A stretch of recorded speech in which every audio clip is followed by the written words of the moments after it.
Halo guys, welcome back nih. Kita akan lanjut kembali menjawab TK HOTS dengan logika.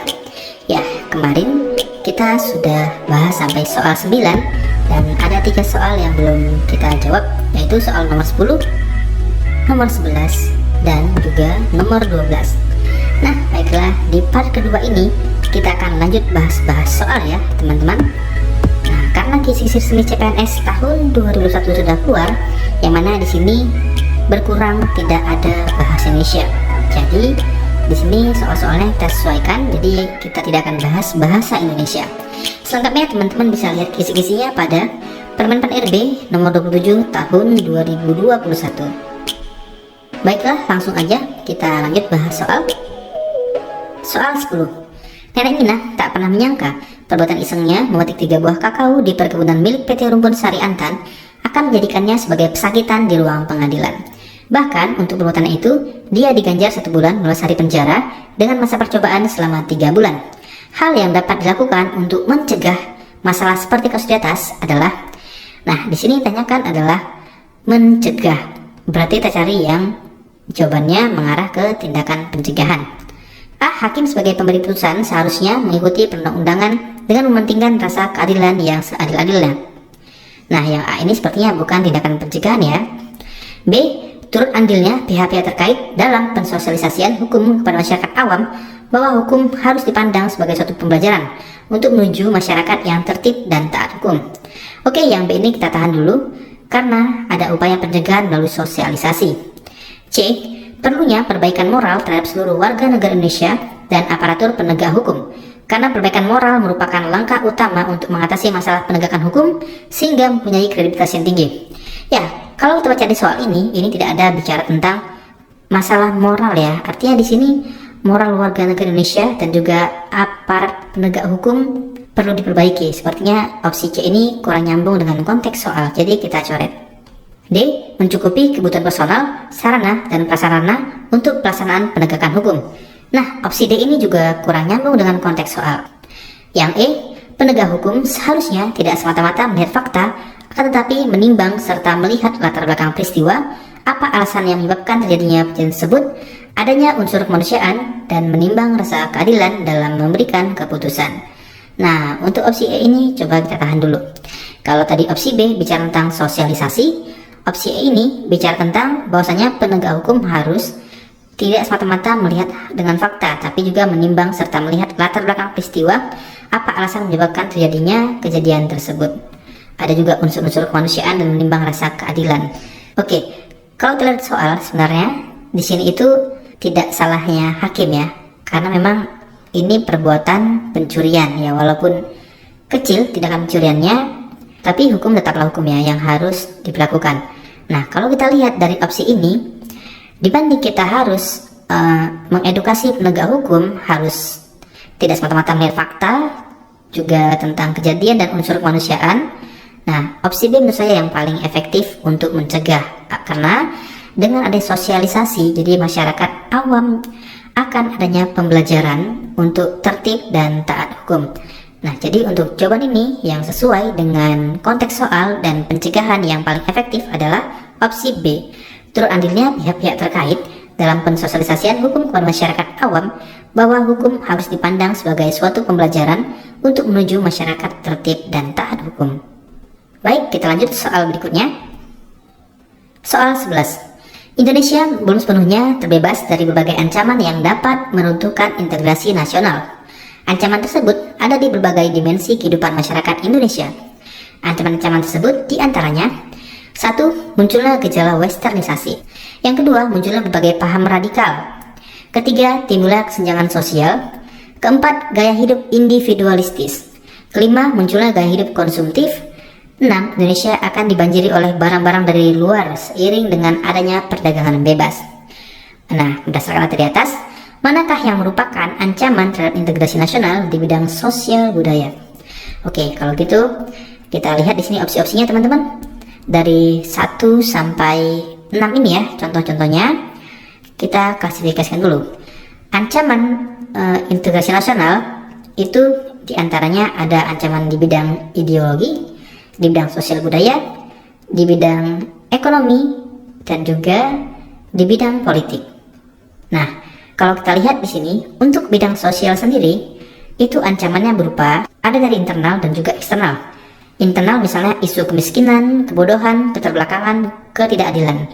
Kalau eksternal itu munculnya gaya hidup konsumtif, sifat hedonisme, individualistis, westernisasi, memudarnya keperbedaan luhur bangsa, serta lunturnya nilai agama. Nah, di sini yang merupakan ancaman integrasi di bidang sosial budaya, kita lihat ya, nomor 1, munculnya gejala westernisasi. Masuk ya, westernisasi. Kemudian timbulnya kesenjangan sosial ini coba kita tahan dulu ya, karena ada isu-isu kemiskinan atau juga ketidakadilan ya, kesenjangan sosial. Kemudian ada gaya hidup individualistis. Ya, ini dia, gaya hidup individualistis. Kemudian munculnya gaya hidup konsumtif. Nah, berarti kalau gaya-gaya hidup itu biasanya di bidang sosial budaya ya. Nah, sementara untuk yang kedua ini paham radikal, berarti ini di bidang ideologi.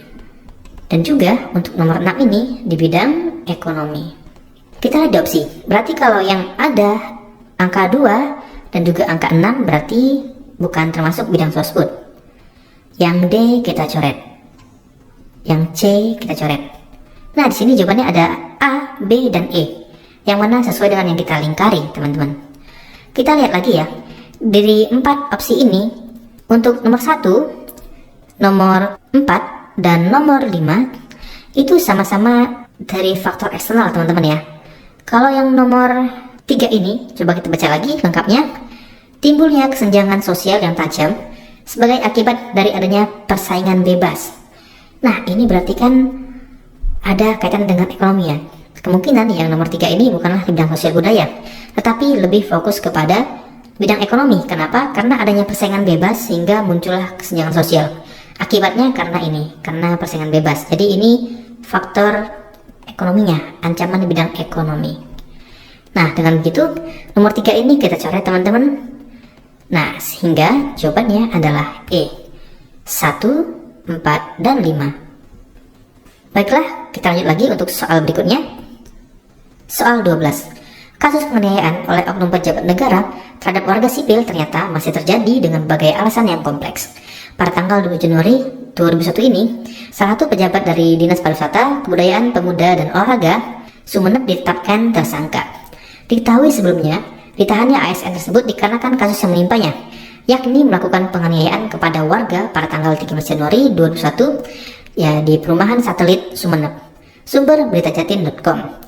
Jika dihubungkan dengan tujuan nasional dari pembukaan UUD Negara RI tahun 1945, peristiwa tersebut merupakan bentuk penyimpangan dari tujuan nasional, khususnya pada ya di sini kita coba ingatkan ya, tujuan nasionalnya yaitu melindungi segenap bangsa Indonesia dan seluruh tumpah darah Indonesia, memajukan kesejahteraan umum, mencerdaskan kehidupan bangsa, dan ikut melaksanakan ketertiban dunia ya. Ini ketertiban dunia nih harusnya, bukan nasional.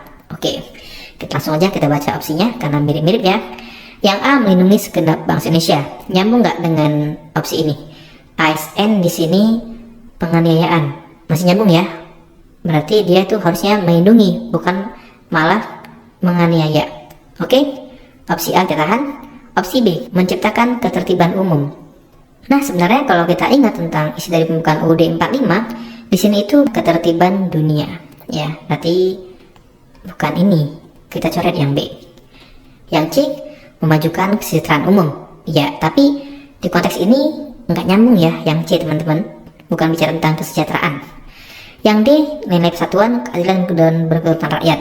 Nah, yang D juga bukan tujuan nasional. Nah, yang E, ikut melaksanakan ketertiban nasional, harusnya ketertiban dunia. Ya, jadi yang paling pas dengan konteks soal adalah opsi A, melindungi segenap bangsa Indonesia. Pada pembukaan UUD 45 menyatakan bahwa tujuan pemerintah negara Indonesia adalah melindungi segenap bangsa Indonesia dan seluruh tumpah darah Indonesia, dan untuk memajukan kesejahteraan umum, mencerdaskan kehidupan bangsa, dan ikut melaksanakan ketertiban dunia yang berdasarkan kemerdekaan, perdamaian abadi, dan keadilan sosial. Oke, clear ya? Kita lanjut lagi teman-teman ke soal. Nah, ini soal di part 2. Teknisnya adalah saya bacakan soalnya full, baru kita bahas. Jadi buat teman-teman yang mau menjawab terlebih dahulu, silahkan di pause video ini ya. Oke, soal 13. Sumpah Pemuda merupakan salah satu peristiwa penting dalam perjuangan para pemuda untuk meraih kemerdekaan Indonesia. Sumpah Pemuda dihasilkan dari Kongres Pemuda II dan diselenggarakan pada 24 Oktober 1928. Pada rapat terakhir Kongres Pemuda II, Muhammad Yamin menuliskan sebuah rumusan yang kemudian dinamai dengan Sumpah Pemuda. Kemudian Sumpah Pemuda dibacakan di akhir rapat sebagai hasil keputusan Kongres Pemuda II. Dengan lahirnya Sumpah Pemuda, rasa nasionalisme pemuda Indonesia saat itu muncul mulai secara nyata. Bentuk nyata, bentuk nyata rasa nasionalisme tersebut terimplementasi dari isi Sumpah Pemuda. Bentuk nyata yang dimaksud adalah A. Menetapkan sebuah Bhinneka Tunggal Ika sebagai tanda persatuan pemuda Indonesia. B. Komitmen untuk membantu perjuangan pergerakan kemerdekaan Indonesia di daerah. C. Meyakini kemerdekaan yang hak segala bangsa. D. Mengakui bahasa Indonesia sebagai bahasa persatuan. Atau E. Mengakui NKRI sebagai negara kepulauan dan beragam suku budaya. Nah, di sini biar gampang ya, kalau kita ingat tentang Sumpah Pemuda, kita harus ingat dulu isinya ya teman-teman ya. Isinya ada 3 ya. Yang pertama adalah mengakui bertumpah darah yang satu. Yang kedua, mengakui berbangsa yang satu. Kemudian yang ketiga adalah mengakui bahasa Indonesia sebagai bahasa persatuan. Oke, jadi yang A ini, semboyan Bhinneka Tunggal Ika, menurut saya bukan ya teman-teman. Karena untuk penetapan semboyan ini sendiri, itu ada diatur di PP di tahun 1991 ya. Bisa browsing aja, PP nomor berapa. Kemudian opsi B, komitmen untuk membantu perjuangan pergerakan kemerdekaan Indonesia di daerah. Nah, yang B juga bukan ya. Yang C, meyakini kemerdekaan ia hak segala bangsa. Yang C juga bukan. Yang D, mengakui bahasa Indonesia sebagai bahasa persatuan. Ya, ini ada ya. Dan E, mengakui NKRI sebagai negara kepulauan dan beragam suku budaya. Nah, yang E juga bukan. Berarti jawabannya adalah D, mengakui bahasa Indonesia sebagai bahasa persatuan. Baik, soal berikutnya. Soal 14. Bangsa Indonesia memiliki tantangan internal dalam menjaga keutuhan NKRI. Tantangan internal bangsa Indonesia dalam menjaga keutuhan NKRI yaitu A. Kelompok kriminal bersenjata atau KKB di Papua yang dinilai semakin meresahkan. B. Masuknya virus COVID-19 yang mengganggu stabilitas perekonomian Indonesia. C. Terjadinya konflik di wilayah Natuna, Indonesia. D. Minimnya penjagaan terhadap pulau-pulau terluar. Atau E. Klaim batik yang menjadi warisan budaya negara Malaysia. Oke, kita ada soalnya. Yang tanya adalah tantangan internal. Ini dalam integrasi nasional, berarti kita lihat yang faktor-faktor internal. Nah, kalau faktor internal biasanya tentang perilaku yang melanggar norma hukum atau norma agama. Kemudian perselisihan antar etnis, juga ada peristiwa-peristiwa kerusuhan dan juga separatisme. Nah, jadi kita lihat di opsi ini ya. Yang A ini KKB di Papua, ini jelas di internal. Yang B, maksudnya virus COVID-19, ini pastinya eksternal. Yang C, terjadinya konflik di wilayah Natuna, Indonesia. Nah, kalau kita ingat tentang masalah Natuna, ini masalah pulau Indonesia yang diklaim oleh negara lain. Berarti ini faktor eksternal. Yang D, minimnya penjagaan pulau-pulau terluar. Berarti ini juga ada kaitan dengan eksternal. Dan juga yang E ini dari eksternal. Maka sudah jelas yang internal adalah A. Kelompok KKB di Papua yang nilai semakin meresahkan. Baiklah, kita lanjut lagi untuk soal berikutnya. Soal 15. Belakangan ini bermunculan berbagai ancaman ideologi bangsa yang sangat disayangkan berasal baik dari ormas maupun tokoh masyarakat. Organisasi dan tokoh masyarakat bermunculan membentuk gerakan-gerakan yang bertentangan dengan ideologi Pancasila. Hal ini tentu saja rentan menimbulkan perpecahan bangsa. Padahal organisasi masyarakat dan tokoh masyarakat sebenarnya memiliki peran penting dalam bela negara. Semestinya pernyataan organisasi masyarakat dan tokoh masyarakat dalam bela negara adalah A. Memasukkan muatan nilai ideologi Pancasila secara substantif dan simbolik dalam segenap kegiatan internal ormas serta dalam interaksinya dengan publik. B. Menegaskan kewajiban bagi segenap anggota maupun kelompoknya untuk menjadi contoh teladan perilaku Pancasilais. C. Menjadikan materi Pancasila sebagai materi wajib dalam sistem rekrutmen anggota. D. Menetapkan Pancasila dan kewarganegaraan sebagai materi diskusi wajib. Atau E. Mewajibkan pemasangan poster tentang gerakan kewaspadaan nasional terhadap penyebaran ideologi yang bertentangan dengan Pancasila. Oke, kita ada soalnya. Yang tanya adalah peran nyata. Ya, peran nyata. Maka kita cari jawaban yang menunjukkan peran nyata. Nah, opsi A ini masukkan muatan nilai ideologi Pancasila secara substantif dan simbolik dalam segenap kegiatan internal ormas serta dalam interaksinya. Oke, berarti ini ada peran nyata. Kita tahan dulu. Yang B, menegaskan kewajiban bagi segenap anggota maupun kelompoknya untuk menjadi contoh teladan perilaku Pancasilais. Nah, opsi B ini adalah contoh nyata. Kita tahan dulu. Opsi C, menjadikan materi Pancasila sebagai materi wajib. Nah, ini bukan contoh nyata. Yang D, menetapkan Pancasila dan kewarganegaraan materi diskusi wajib. Ya, sama aja ya. C dan D kita coret. E, mewajibkan pemasangan poster tentang gerakan kewaspadaan nasional. Nah, yang E ini juga bukan peran nyata ya. Baik, di sini antara A dan B. Kita lihat antara A ini adalah secara substansi dan secara simbolis. Nah, dibanding dengan contoh teladan, menurut saya yang paling nyata adalah opsi B, teman-teman. Ya, maka ini jawabannya adalah B. Menegaskan kewajiban bagi segenap anggota maupun kelompoknya untuk menjadi contoh teladan perilaku Pancasilais. Nah, selengkapnya untuk contoh dari bela negara, teman-teman bisa lihat langsung dari modul implementasi bela negara. Ya, ini ada di deskripsi video ini, bisa teman-teman download. Di modul ini saya ambil sedikit cuplikannya untuk komunitas masyarakat ormas, yaitu menegaskan kewajiban bagi segenap anggota untuk menjadi contoh teladan perilaku Pancasilais. Antara lain religius dan bukan fanatik, menjunjung tinggi kemanusiaan, menghargai kebinekaan, mengedepankan musyawarah dan tidak memasangkan kehendak, serta rela berkorban bagi sesama warga negara Indonesia. Oke, langsung aja lihat deskripsi video ini dan silahkan download. Baiklah, kita lanjut lagi untuk soal berikutnya. Soal 16. Berikut ini bukan merupakan tindakan pencegahan yang dapat dilakukan untuk mengatasi berbagai kasus pelanggaran HAM, yaitu A, menjatuhkan hukuman setimpal bagi orang yang melakukan pelanggaran terhadap HAM. B, peningkatan pengawasan dari masyarakat dan lembaga-lembaga politik terhadap setiap upaya penegakan HAM yang dilakukan oleh pemerintah. C, penyebarluasan prinsip-prinsip HAM kepada masyarakat. D, peningkatan kualitas pelayanan publik untuk mencegah terjadinya berbagai bentuk pelanggaran HAM oleh pemerintah. Atau E, penegakan supremasi hukum dan demokrasi. Nah, kita lihat di sini apa yang ditanya? Yang ditanya adalah bukan merupakan tindakan pencegahan. Ya, opsi A ini menjatuhkan hukuman setimpal bagi orang yang melakukan. Nah, ini hukuman, berarti ini kan bukan tindakan pencegahan. Opsi B, peningkatan pengawasan. Ini merupakan tindakan pencegahan. Yang C, penyebar luasan prinsip-prinsip HAM kepada masyarakat. Ini juga pencegahan. Yang D, juga pencegahan karena untuk mencegah terjadinya, ya kan, peningkatan kualitas. Yang E, penegakan supremasi hukum dan demokrasi. Nah, di sini dengan menegakkan supremasi hukum artinya merupakan upaya untuk menegakkan dan menempatkan hukum pada posisi tertinggi. Dan juga di sini kita tegakkan demokrasi. Nah, ini merupakan satu bentuk dari tindakan pencegahan juga ya, teman-teman. Maka sudah jelas yang bukan tindakan pencegahan adalah opsi A, menjatuhkan hukuman setimpal bagi orang yang melakukan pelanggaran terhadap HAM. Baiklah, soal berikutnya. Soal 17. Indonesia merupakan negara yang dianugerahi dengan keberagaman suku, ras, dan tradisi. Setiap daerah mempunyai karakter dan keunikannya masing-masing. Kenyataannya, beberapa kali terjadi konflik daerah dengan dasar perbedaan suku, padahal pada dasarnya keberagaman tersebut menjadi modal bagi pembangunan bangsa. Untuk menunjang hal tersebut, maka sikap dan perilaku yang harus kita kembangkan adalah A, memperkuat posisi pemerintah pusat sebagai pemegang kedaulatan rakyat. B, menegaskan kedudukan bahasa daerah sebagai simbol ragam pemersatu bangsa. C, menghindari segala hal yang potensi menimbulkan konflik dalam masyarakat. D, menghilangkan perbedaan antara suku bangsa di Indonesia dalam kehidupan bangsa dan negara.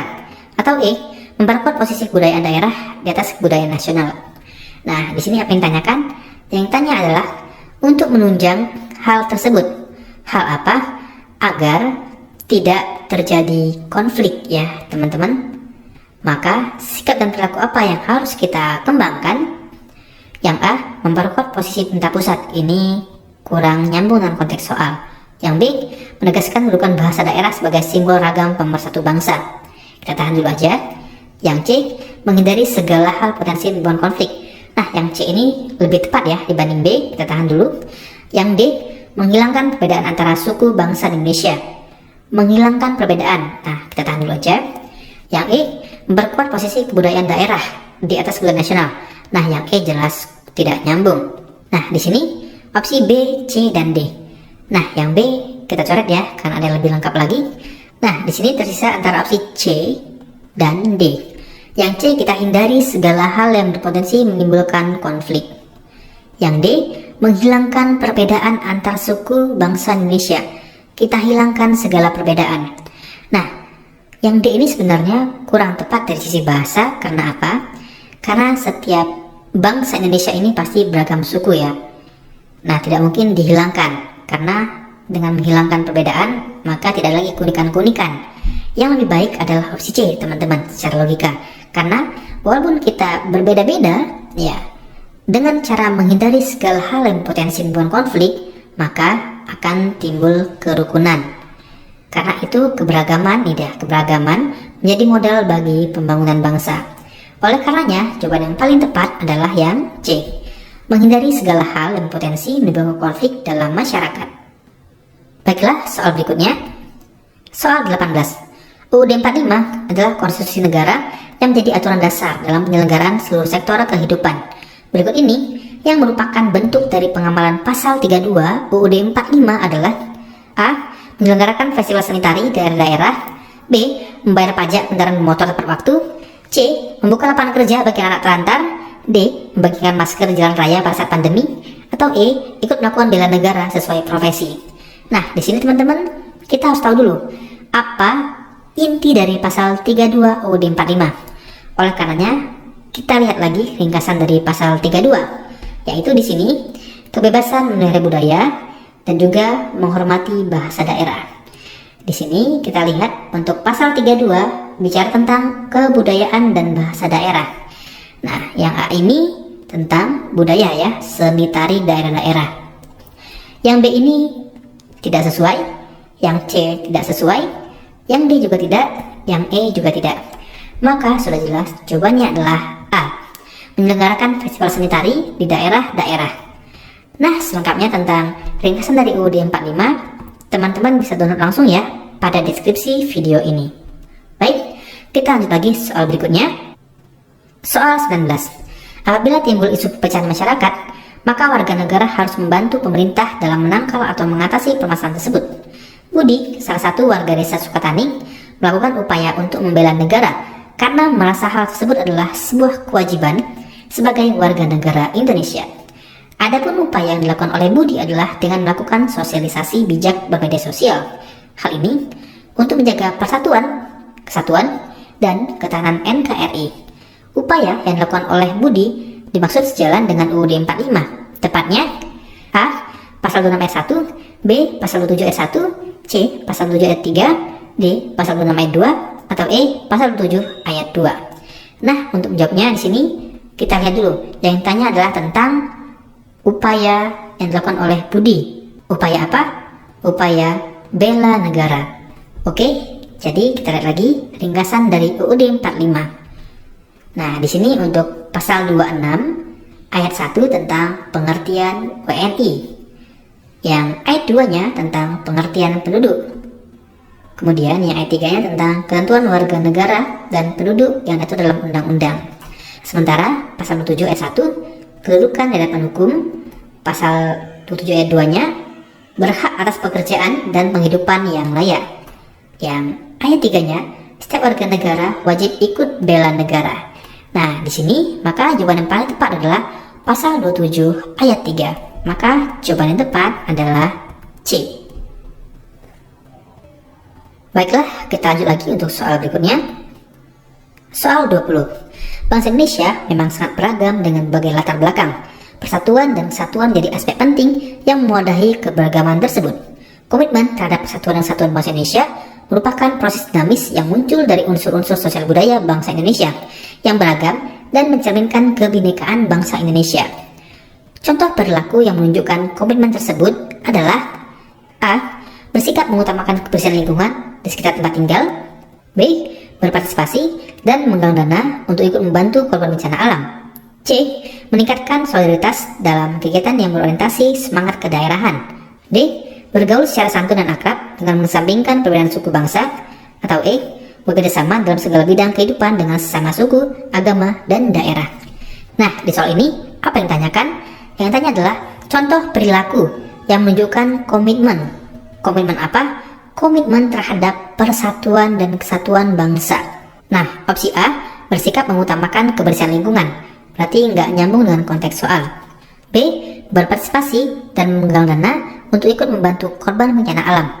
Nah, yang B ini kalau kita kaitkan dengan persatuan kesatuan bisa ya dengan adanya upaya ini, yang B. Yang C, meningkatkan solidaritas dalam kegiatan yang berorientasi pada semangat kedaerahan. Nah, yang C ini malah bisa menimbulkan perpecahan ya karena sifatnya kedaerahan. Yang D, bergaul secara santun dan akrab dengan mengesampingkan perbedaan suku bangsa. Nah, yang D ini bisa ya teman-teman ya. Yang E, bekerjasama dalam segala bidang kehidupan dengan sesama suku, agama, dan daerah. Kita tahan dulu. Nah, di sini terlihat lagi ya antara B, D, dan E. Di sini kan yang tanya adalah tentang komitmen pada persatuan dan kesatuan bangsa Indonesia yang merupakan proses dinamis yang muncul dari unsur-unsur sosial budaya yang beragam dan mencerminkan kebinekaan. Nah, opsi B ini nggak ada menyinggung masalah kebinekaan. Nah, kita coret. Yang D, di sini ada ya tentang keberagaman suku dan bangsa di sini. Berarti yang D ini bisa, teman-teman. Yang E ini juga ada nih tentang sama suku, agama, dan daerah. Namun di sini bekerjasama dalam segala bidang kehidupan. Bekerjasama sini belum tentu untuk komitmen pada persatuan-kesatuan ya. Hanya karena mungkin kepentingan bisnis aja. Maka yang paling kuat untuk menjadi jawaban terbaik adalah opsi D. Bergaul secara santun dan akrab dengan mengesampingkan perbedaan suku bangsa. Baiklah, soal berikutnya. Soal 21. Saat ini, pemerintah sedang giat menggalangkan pembangunan, khususnya di bidang infrastruktur. Dengan demikian, pembangunan dapat dinikmati secara merata di seluruh wilayah Indonesia. Hal tersebut merupakan penjabaran dari nilai keadilan sosial bagi seluruh Indonesia, yaitu A. Tidak adanya tren mayoritas dan minoritas dalam lingkup birokrasi pemerintahan. Semua diperlakukan sama rata. B. Harkat, derajat, dan martabat manusia dijunjung tinggi dalam kehidupan bangsa dan negara. C. Cita-cita masyarakat adil dan makmur secara material dan spiritual yang merata bagi seluruh Indonesia. Yang D. Sebagai warga negara dan warga masyarakat, setiap manusia mempunyai kedudukan, hak, dan kewajiban yang sama. E. Semangat gotong royong dan kerja keras demi kemajuan dan kesejahteraan bangsa Indonesia. Oke, di soal ini yang ditanyakan, yang ditanya adalah tentang penjabaran dari nilai keadilan sosial. Berarti ini sila kelima. Tentang apa? Tentang pembangunan yang dapat dinikmati secara merata. Oke, kita opsinya. Yang A, tidak adanya tirani mayoritas dan minoritas. Nah, yang A ini nggak nyambung dengan konteks soal. Yang B, harkat, derajat, dan martabat manusia dijunjung tinggi dalam kehidupan bangsa dan negara. Nah, yang B ini lebih kepada sila kedua ya, teman-teman. Yang C, cita-cita masyarakat adil dan makmur secara material. Ini material ya, tentang pembangunan dan spiritual yang merata. Masih nyambung dengan konteks soal, tahan dulu, ini sila kelima. Yang D, sebagai warga negara dan warga masyarakat, setiap manusia punya kedudukan. Nggak nyambung. Hak, nah ini punya hak ya, punya hak untuk pembangunan dan kewajiban. Nah, kewajibannya kurang pas. Kita tahan dulu aja yang D. Yang E, semangat gotong royong dan kerja keras demi kemajuan dan kesejahteraan bangsa Indonesia. Yang E ini sepertinya kurang pas, kita coret juga. Nah, di sini teman-teman C dan D. Yang C ini jelas sila kelima ya, tentang cita-cita masyarakat adil dan makmur. Yang D ini lebih kepada sila kedua ya teman-teman. Maka untuk jawaban ini adalah C. Cita-cita masyarakat adil dan makmur secara material dan spiritual yang merata bagi seluruh rakyat Indonesia. Baiklah, soal berikutnya. Soal 22. Hubungan internasional merupakan hubungan antar bangsa-bangsa di dunia yang bersifat dinamis dalam rangka menciptakan proses kerjasama internasional yang saling menguntungkan sehingga berdampak pada pencapaian tujuan nasional. Alasan yang melatar belakangi pemerintah Indonesia menerapkan politik luar negeri yang bebas dan aktif dalam tata hubungan tersebut adalah A. Bebas menentukan sikap dalam rangka mempertahankan kemerdekaan bangsa dan aktif menjaga keutuhan negara Indonesia. B. Bangsa Indonesia bersifat netral terhadap ideologi internasional dan aktif melindungi segenap dan seluruh tumpah darah Indonesia. C. Rakyat Indonesia tidak mengikat diri pada suatu kekuatan dunia dan aktif memajukan kesejahteraan bangsa Indonesia. D. Netralitas bangsa Indonesia dan keinginan berperan aktif dalam perdamaian dunia. Atau E. Bangsa Indonesia ingin menjadi bangsa yang besar dan dipandang bangsa lain di dunia. Nah, di sini sebelum jawabnya kita harus tahu dulu tentang politik luar negeri Indonesia bebas aktif. Nah, bebas artinya di sini Indonesia itu bebas menentukan sikap dan kebijaksanaan pada permasalahan internasional dan tidak mengikat diri secara a priori pada satu kekuatan dunia. Kemudian aktif, maksudnya aktif memberikan sumbangan baik dalam bentuk pemikiran maupun partisipasi aktif dalam menyelesaikan konflik, sengketa, dan permasalahan dunia lainnya. Nah, kita di soal yang A ini berarti kurang pas ya, karena tentang menjaga keutuhan negara Indonesia. Padahal ini kaitan dengan luar negeri. Yang B juga kurang pas teman-teman. Yang C juga kurang pas karena di sini internal bukan eksternal. Yang D netralitas posisi Indonesia dan keinginan berperan aktif dalam perdamaian dunia. Nah, yang D ini nyambung ya, netral. Di sini berarti tidak mengikat diri, ya kan? Tidak mengikat diri, ini netral. Dan juga di sini aktif berperan dalam perdamaian dunia, berarti nyambung dengan pengertiannya. Yang E, bangsa Indonesia ingin jadi bangsa yang besar dan dipandang. Yang E juga kurang pas, maka jawabannya adalah D, netralitas bangsa Indonesia dan keinginan berperan aktif dalam perdamaian dunia. Baiklah, kita lanjut lagi untuk soal berikutnya. Nah, di sini ada 3 soal lagi teman-teman. Soal 23, 24, dan 25. Ya, ini PR ya buat teman-teman, silakan dijawab. Soal 23 ini tentang contoh dari bentuk ancaman negara. Ya, untuk soal berikutnya, soal 24 ini tentang contoh dari fungsi pengawasan yang dilakukan oleh DPR menurut Undang-Undang Dasar Negara Republik Indonesia tahun 1945. Nah, untuk soal terakhirnya, soal 25, yaitu tentang illegal fishing. Illegal fishing ini termasuk ancaman pada apa? Oke, untuk jawabannya silakan tuliskan di kolom komentar ya. Nanti akan saya jawab pada deskripsi dan juga pada komentar di video ini. Oke, sekian dulu tayangan TWK kali ini. Terima kasih sudah menonton teman-teman. Cuma ada 2 kunci sukses untuk CPNS, yaitu benar dan unggul. Kita harus benar dalam setiap tahapannya dan juga kita harus unggul dalam setiap tahapannya. Baiklah, sekian dulu ya. Saya mohon maaf bila ada salah kata.